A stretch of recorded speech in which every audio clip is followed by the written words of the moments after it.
Greetings and salutations, people of the internet. Austin here with the finale of my Arkham Knight Rewrite series. I hope you're as excited as I am because I got some fun ones for you today. If you're new to the channel, please consider subscribing. If you like today's video, click the bell for notifications, so on and so forth. I'll have a playlist for the other videos in this series if you want to get caught up or you just want to jump right into this one. Either works for me. I hope you enjoy yourself. If you've thought the other videos in this series were insane, well, they were, but this one might take the cake as I'm going to be going hog wild on this one. Mainly introducing characters I think would actually work really well in Arkham Knight. And without further ado, let us begin. Hang on, people. Okay, the way I'll be handling the content in this video is I will be focusing on the characters added to the main story in the beginning part of this video and the side mission characters in the back half of this video. So, without further ado, let's begin with the first character added to the main story, and that will be Dr. Phosphorus. Now, when I found out that Rocksteady had decided to kill off Dr. Phosphorus' civilian identity before he could mutate into the supervillain we know him as, I'll admit I was disappointed and a little bit angry. So that's mainly the main driving force for me adding Dr. Phosphorus in here, as well as the opportunity for a potentially fun boss fight to break up the monotony that the Stag airships could sometimes feel like they brought on, but that's here nor there. Okay, so I'm going to be rewriting that timeline a little bit in regards to Stag. Sartorius still tried to whistleblow on Stag for all the illegal bullshit he did even before he joined up with Scarecrow, and Stag caught on to it and it decided to experiment on him. Though, this time around, not with Scarecrow's fear toxin, but whatever mutagenic bullcrap he's been throwing around as a part of a military contract or whatever's going on. The how is not important in this scenario. It's the end result that we care about. So, I'm thinking this takes place either before Bruce confronts Crane on the airships, or when Bruce is trying to find Stag in order to stop the cloudburst. Either would work in this scenario, as the main thing is Dr. Phosphorus is a means to delay Batman as long as possible. So, I'm guessing... No, I'm actually going to put him in the beginning half of those two scenarios. So, the Arkham Knight has trapped Batman in that main hull area in the airships, where you go through that initial puzzle-solving sequence to get past the locked door until you get to the voice gun thing. The name of it escapes me at this moment. Inside this area is a containment unit that is being lowered down, and we hear a man screaming inside of it as it rocks back and forth. Jason says, "This ought to keep you busy for a little bit while Crane finishes up what he needs to. Try to survive this. I want the honor of killing you myself." And he releases the hatch holding the containment pod open, and out comes this... Well, look at him. He's a skeleton man with radioactive fire coming off of him. He looks awesome. Design-wise, I'm thinking he has a partial containment suit on him that's being burned away by the sheer magnitude of his abilities. Right now, he's just crazed and not in full control of himself. The only thing he wants is Stag, and he's willing to kill anyone to get in his way. Before Jason departs in order to do what he does, he says Batman is working for Stag, and he's willing to protect him with his life. Before Bruce can get a word in, Sartorius attacks, now labeled Dr. Phosphorus, by a cheeky-sounding Jason.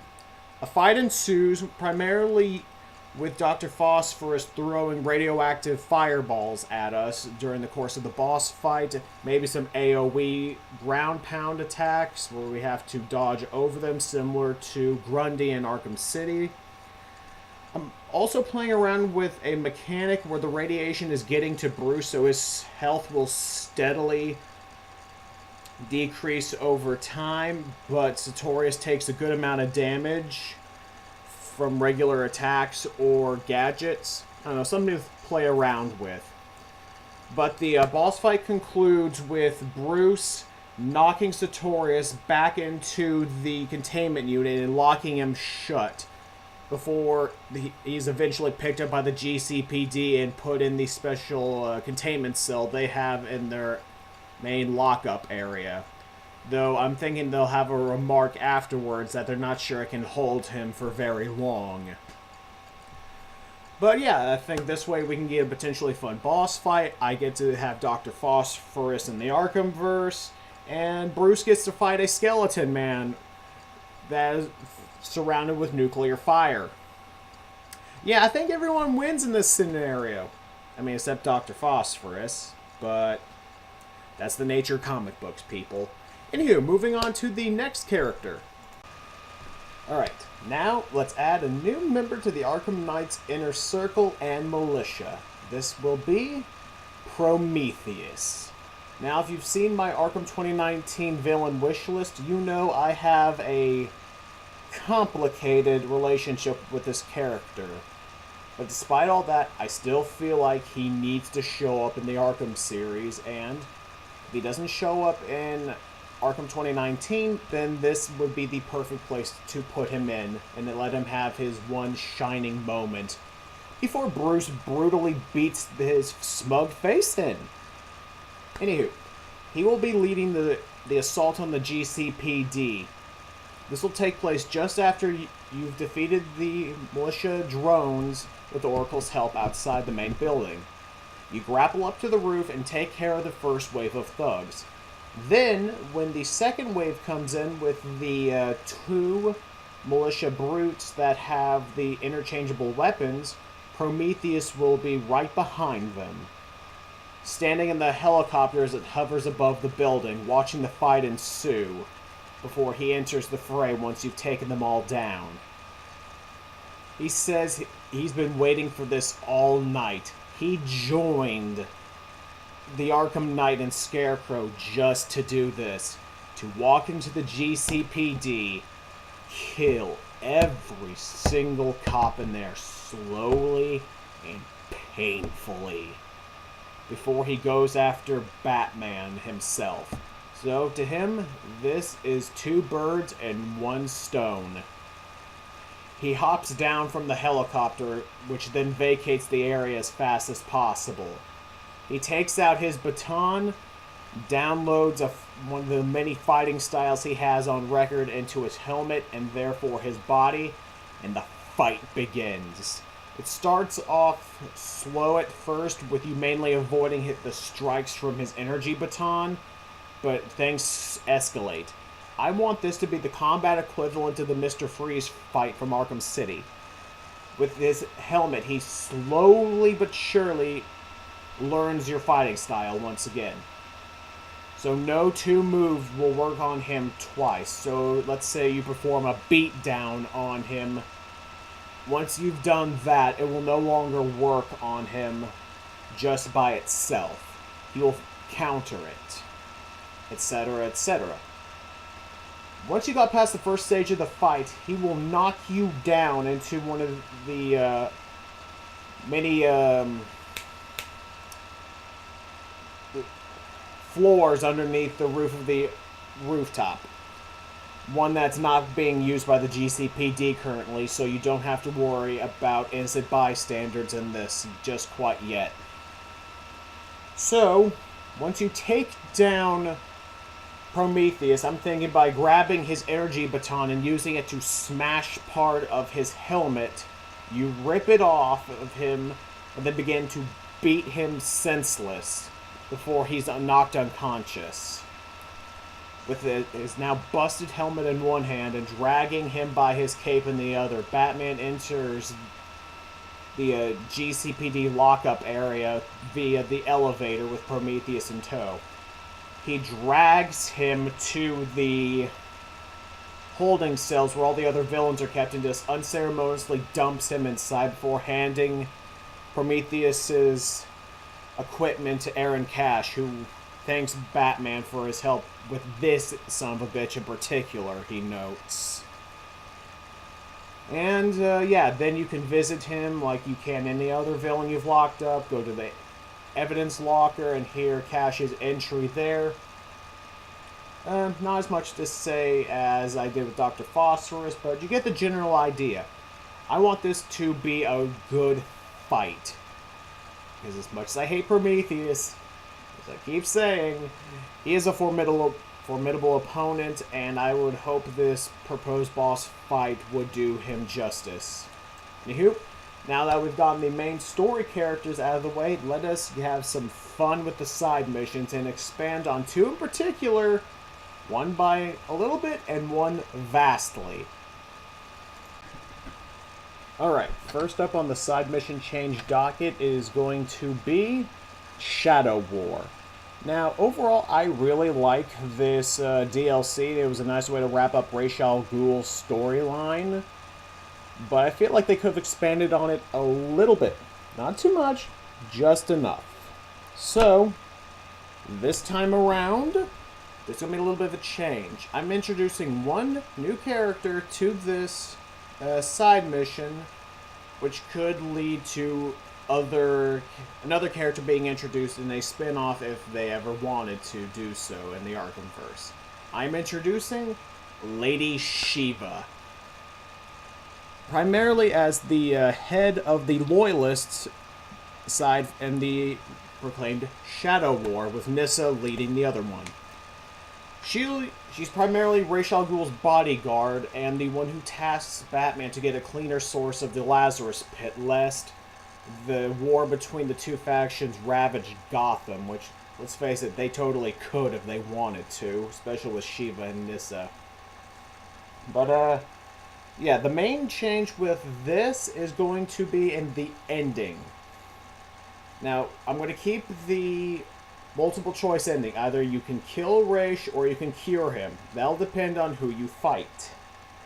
If with an actual boss fight. Very different ones I would try to do. First one, if you decide to kill Ra's, you will fight Lady Shiva. And I want this to be in a pure, just hand-to-hand slugfest. As Lady Shiva is the most dangerous woman alive, at least from a hand-to-hand standpoint, on Earth. So that will be a great fight, and it would be a nice callback to Arkham Origins, I feel. Especially to see how these two have grown in the years since then, potentially.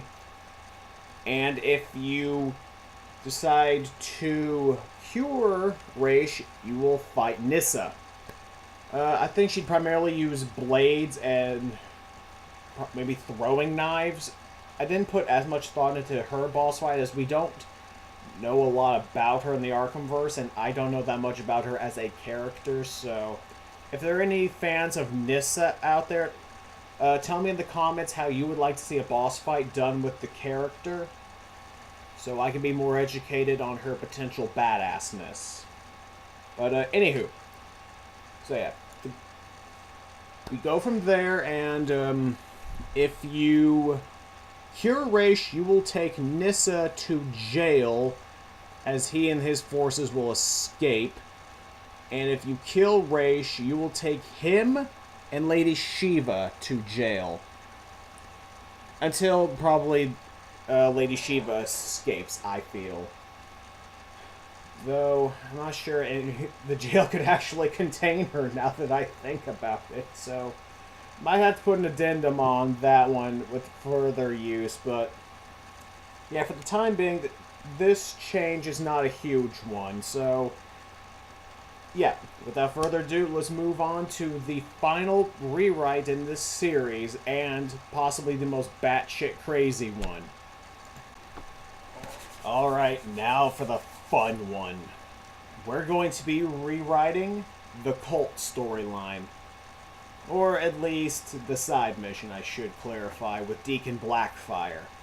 Now, they had set this side mission up for a while if you decided to talk to Jack Ryder throughout the game, and it sucks. It's just terrible. You have one fight in an electrified cage before you take down Deacon Blackfire, who, I might add, in this iteration, is not a very interesting character. He's just a standard, stereotypical evil southern preacher. Now, I don't mind a good evil southern preacher in media, but he wasn't very interesting. But I'm not going to rewrite his character, as Deacon Blackfire is another character I don't have a lot of experience on with their comic book counterpart. So if he is like this, though I don't think he is, again, feel free to tell me in the comments that I'm a dipshit for not knowing that. But, yeah. I'm going to be rewriting this one heavily, though the basis is still the same. Batman tries to save Jack Ryder from Deacon Blackfire's cult. At first. So instead of this taking place at Liberty Island, I'm going to have that be the finale of this, but this is actually going to start off in the Gotham sewer system, another area of Arkham Knight that I think could have been utilized better, aside from just Riddler puzzles and hiding from the Cloudburst tank, lest it blow you the fuck up. So yeah, the beginning of the that side mission starts in one of the sewer, the parts of the sewer.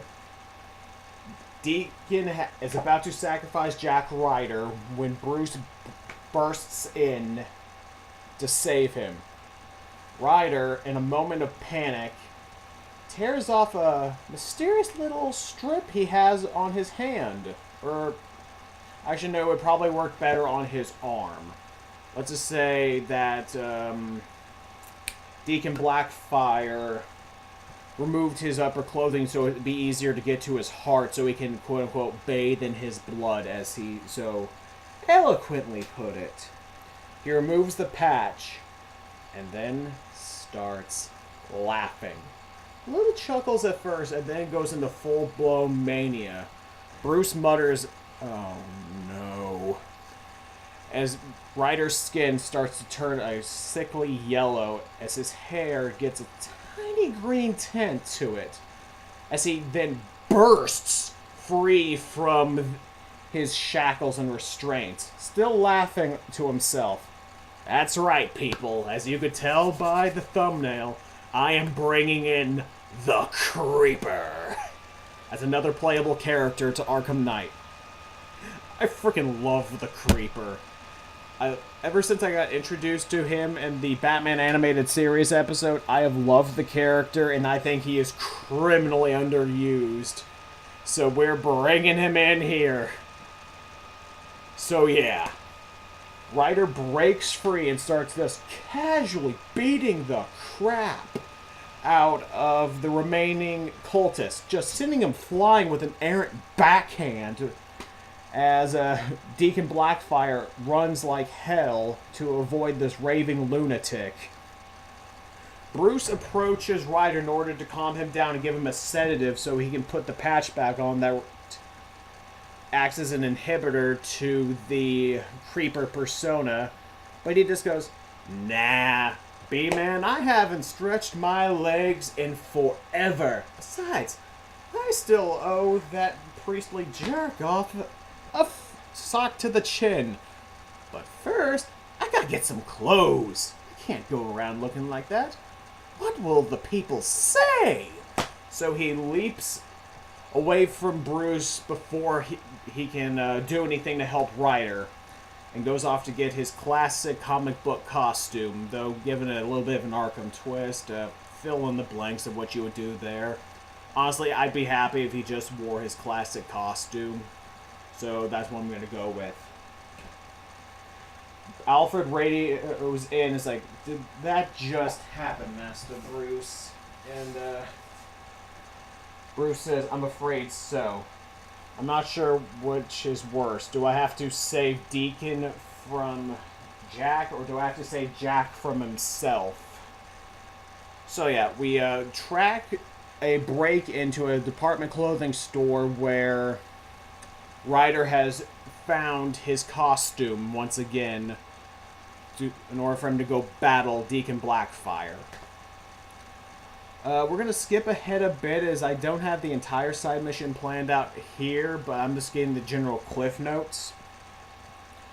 We cut to the Lady of Gotham statue in the middle of the Three Islands, where Deacon Blackfire is planning to sacrifice some poor homeless bum in order to bathe in their blood since his previous sacrifice was interrupted. Both Bruce and the Creeper show up on hand, and then we get a dual play fight between the two of them before we get the traditional takedown of Deacon Blackfire, though with an added bit of the Creeper just punching him in the face, or at least making him punch himself in the face. Either would be good for me, frankly. It'd be nice and in character with the Creeper. He says, "You know, Batsy, I think you and I work together. What do you say we go out and rough some people up? Huh?" And then Bruce injects him with a sedative in order to knock Ryder out so he can administer the inhibitor. I also want to bring in a callback to the Batman animated series. So the Creeper's last line in the game is, "You're despicable," and falls unconscious. So we take the now unconscious Jack Ryder and the defeated Deacon Blackfire to the GCPD so Ryder can sleep this off and Blackfire can be put in jail where he belongs. Later we'll visit Jack once he's come to, and we can have some minor conversations like, "Oh, did that happen again? I'm sorry. Did I hurt anybody? Did I make a fool of myself again?"